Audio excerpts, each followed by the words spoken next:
this is Angela.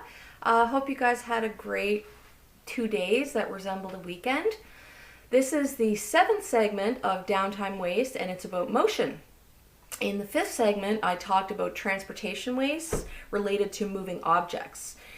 In this one, I'm going to talk about moving people. I tend to think of how excess movement relates to ergonomics and repetitive strain injury because of my own personal experience. But anything that causes lost time or diminished capacity of people should be addressed and corrected.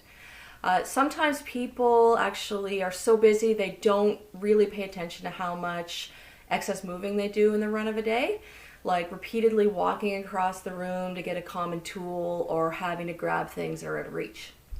So when I was a landscaper, one of my main jobs was mulching, often by myself. I might lay down a few truckloads in a day.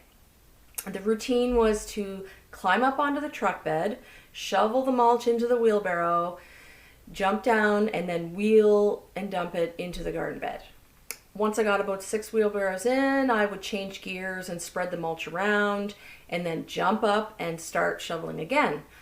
So over time, I ended up pulling the ligament in my knee, which still bothers me today, along with a few other injuries.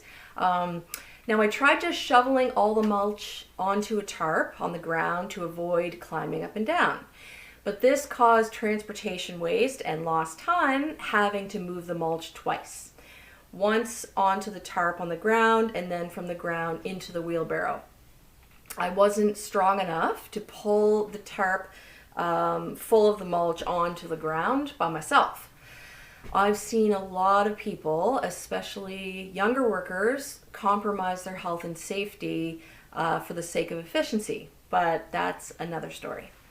So one of the solutions could have been to have mulching as a 2-person minimum job.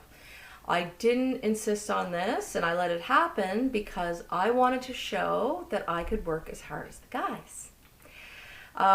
Now, some questions to think about with the waste of motion are, number 1, do people have everything they need to do their jobs close at hand?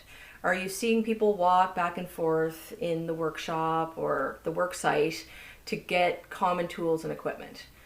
There's a really cool thing called a spaghetti diagram that can actually help you visually map this out. Number 2, if staff are getting a lot of repetitive strain injuries, would you consider having an ergonomic assessment done on their workstations? Sometimes a really subtle setup change can have a big impact on reducing injuries and also improve productivity. So number 3, for any jobs that require a lot of lifting, is there anything that could take the strain off a person and put it on a piece of equipment?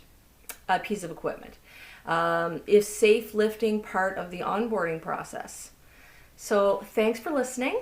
The next video is going to be about extra processing. Feel free to connect with me if you are interested in this content. So I will see you later. Thank you.